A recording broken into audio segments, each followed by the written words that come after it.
اور اعلیٰ حضرت نے ایک بات لکھی ہے بڑی قیمتی، اور میں نا جب کبھی پریشان ہوتا ہوں نا تو میں یہ والی بات کھول کے پڑھتا ہوں اعلیٰ حضرت، یہ بات ڈھارس بناتی ہے، ڈھارس توانائی دیتی ہے، پورا مضمون باندھا ہے۔ اعلیٰ حضرت کہتے ہیں بیروپیہ تھا مداری، روپ بدل بدل کے دکھایا کرتا تھا، بادشاہوں سے انعام لیتا تھا۔ ایک دن اورنگزیب عالمگیر کے پاس آ گیا، کہنے لگا میں روپ بدلوں گا، اگر آپ پہچان نہ سکے تو میں انعام لوں گا۔ آپ نے فرمایا میں کوئی ایسے ویسا بادشاہ نہیں، کہا مجھے دھوکہ دینا مشکل ہے، کہا نہیں میں روپ بدلوں گا۔ حضرت اورنگزیب عالمگیر بڑے نیک بادشاہ گزرے، بڑے پرہیزگار آدمی، وہ بے روپیہ کہنے لگا میں روپ بدلوں گا، آپ نہیں پہچان سکیں گے۔ فرمایا چل جتنا تیرے اندر زور ہے لگا لے۔ حضرت نے اعلان کیا کہ میں نے فوجی بھرتی کر دے، 2 ماہ کے بعد ٹیسٹ ہوگا۔ وہ 2 مہینے دوڑتا رہا، رنگ روپ بناتا رہا، آیا ٹیسٹ دینے، 2-3 سپاہیوں کا امتحان لیا، اس کی باری آئی تو 10 روپے دیے، کہنے لگے تیرے آنے جانے کا کرایہ میں نے تجھے پہچان لیا ہے۔ کچھ دنوں کے بعد جانے لگے سفر پر تو بھکاری آ گئے خیرات مانگنے، اس نے بھی سارے منہ پر سیاہی مال لی، کپڑے پھاڑ لیے، سر کے بال منڈا لیے، بویں تک کٹا لی، بدرنگ ہو کے آیا، کاسا آگے کیا تو حضرت نے 10 روپے ڈالے، کہنے لگے تیرے آنے جانے کا کرایہ میں نے پہچان لیا ہے۔ کچھ دن گزرے تو ٹیچر کی ضرورت تھی، اس نے مونچھیں بڑی کر لی، داڑھی نکلی لگا لی، سر پہ جنا کیپ پہن لی، ایک شیروانی لے لی اور ہاتھ میں چھڑی پکڑ کے آیا، کہنے لگا میں استاد ہوں، 2-4 بندوں کا امتحان لیا، اس کی باری آئی تو 5 روپے دیے، 10 روپے دیے، کہ تیرا کرایہ میں نے پہچان لیا۔ 2 سال گزر گئے، وہ جب بھی آتا حضرت پہچان لیتے۔ ایک دن سفر پہ جا رہے تھے، بہت بڑا لشکر تھا، جہاد کرنے جا رہے تھے اورنگزیب عالمگیر، تو دیکھا کہ پہاڑی ہے، پہاڑی پہ لوگ جا بھی رہے ہیں آ بھی رہے۔ اورنگزیب عالمگیر پوچھنے لگے یہاں کیا ہے؟ کہنے لگے بابا جی بیٹھے ہیں دعا کرتے ہیں، اللہ کے نیک بندے ہیں۔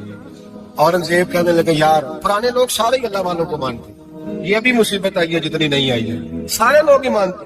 کہنے لگے ذرا میں دعا نہ کرا لوں، اچھے کام جا رہا ہوں۔ اورنگزیب بادشاہ تھے، بادشاہ لوگ نازک مزاج ہوتے ہیں، گھوڑے سے اترے، بڑی مشکل سے پہاڑی پہ چڑھے، اوپر گئے تو لائن لگی ہے، بابا جی غار میں بیٹھے، کہنے لگے میں نے ملنا، میں اورنگزیب ہوں۔ انہوں نے کہا ہمارا بابا اس طرح کا پیر نہیں کہ امیر آئے تو رنگ اور ہو، غریب آئے تو اور ہو، یہاں اگر ملنا ہے تو لائن میں لگ جاؤ، سب ایک جیسے۔ اب لائن میں کھڑے ہو گئے، 50 آدمی آگے تھے، کہتے ہیں 51واں نمبر تھا، تھک گیا دھوپ میں کھڑا کھڑا۔ جب میں پہنچا غار کے دہانے تو میں نے بابا جی کے چہرے پہ نظر ڈالی تو بڑا نورانی چہرہ، بڑی خوبصورت لب و لہجہ۔ میں نے کہا میرے جیسا آدمی بھی پگڑی باندھ دے تو اچھا لگنے لگ جاتا ہے، بڑا خوبصورت انداز۔ کہتے ہیں میں ان کے پاس اتحیات کی حالت میں بیٹھ گیا، میں نے کہا حضور میں جا رہا ہوں جہاد کرنے، دعا کرنا۔ بزرگوں نے ہاتھ اٹھائے، اللہ اس کی مدد فرما، دین کو غلبہ عطا فرما، اسے دین کا سچا پکا سپاہی بنا۔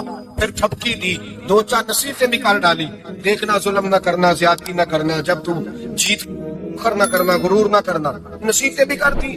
کہتے ہیں اب جب میں اٹھا تو 2-4 دینار بطور نذرانہ مسلح کے نیچے رکھے، اور الٹے قدم جب میں غار سے اترا انہوں نے رومال جھاڑا اور اٹھ کے کھڑے ہو کے کہنے لگے آج نہیں تو نے پہچانا، آج نہیں تو نے پہچانا، میرا انعام بنتا ہے، آج نہیں پہچانا، لا پیسے۔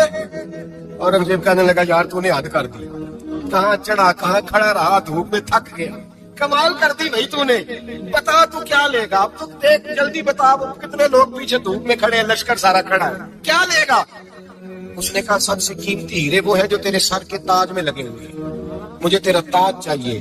تو بھائیو سننا اور یاد رکھنا، میرے اعلیٰ حضرت کہتے ہیں بادشاہ نے سر کے اوپر سے تاج اتارا، بہروپیے کے قدموں میں رکھا اور کہنے لگے یہ لے، اور یہ تو تیرا مانگنے پر میں نے دیا ہے نا، میں واپس آتا ہوں تو آنا میں اپنی مرضی سے بھی تجھے دوں گا، تو نے اورنگزیب جیسے بندے کو دھوکہ دیا، آنا میں اس وقت بھی دوں گا۔ وہ دیکھ بس بات ختم ہو گئی، حد ہو گئی، دیکھ کر کہتے ہیں جب میں پلٹا نا واپس، بہروپیے نے آواز دی بادشاہ ٹھہر جا، تو میں نے پلٹ کے دیکھا تو کہنے لگا کہ اپنا تاج لے جا، اٹھا اور لے جا۔ میں نے کہا 2 سال بیت گئے تو محنت کرتے، آج قابو آیا تو لے جاؤ، کہنے لگا لے جا، مسئلہ سمجھ میں آ گیا۔ میں نے کہا مجھے بھی تو سمجھانا، کہتے وہ پھوٹ پھوٹ کے رویا، اس کی آنکھیں برس پڑی، سیلاب کی طرح آنسو بہ نکلے، تڑپا اور رو کے کہنے لگا بادشاہ میں نے جھوٹ موٹ رسول اللہ کی غلامی اختیار کی تھی، جھوٹ موٹ کی داڑھی، جھوٹ موٹ کی پگڑی، جھوٹ موٹ کا فقر، میں نے جھوٹ موٹ نبی پاک کا لباس پہنا ہے، تو تیرے جیسے بادشاہوں کے تاج میرے قدموں میں آ گئے ہیں، اگر میں سچ مچ رسول اللہ کا غلام بنوں گا تو اللہ کیا کچھ عطا فرمائے، اللہ کتنی نعمتوں سے نوازے۔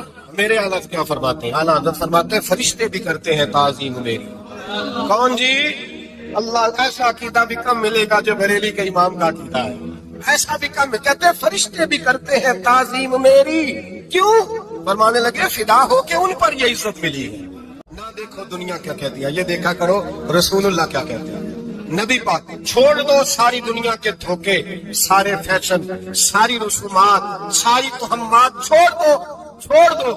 نبی پاک کی غلامی عزت ہے، حضور کی غلامی. یار بندہ بالکل بے عمل ہو نا، بالکل تو میری طرح داڑھی رکھ کے پگڑی باندھ کے بس پہ بھی چڑھ جائے تو کئی لوگ سیٹیں خالی کر دیتے ہیں. کہتے ہیں بزرگوں یہاں آ جائے، حضرت جی یہاں آ جائے. تو پھر عزت کس چیز کی ہوئی؟ سنت مصطفیٰ کی ہوئی نا. پھر عزت نبی پاک کی سنت کی ہوئی نا، وقار کی ہوئی نا. ایک صاحب، ایک بچے نے داڑھی رکھ لی تو مجھے آ کے کہنے لگے حضرت جی لوگ بڑے بڑے لقب دینے لگے ہیں. میں نے کہا کیا؟ کوئی کہتا ہے حضرت صاحب، کوئی کہتا ہے قاری صاحب، کوئی کہتا ہے حافظ صاحب، کوئی کہتا ہے علامہ صاحب. تو میں نے کہا تیری موج نہیں بن گئی؟ 4 سالوں میں حفظ ہوتا ہے، تجھے مفت کا لقب مل گیا ہے. ایسے نظامی 8 سال میں ہوتا ہے، مفت کا علامہ بن گیا ہے. تجھے وقار نہیں دے دیا اللہ تعالیٰ نے؟ عزت. میرے اعلیٰ حضرت فرماتے ہیں عزت در رسول پہ ہے، عزت در رسول پہ ہے.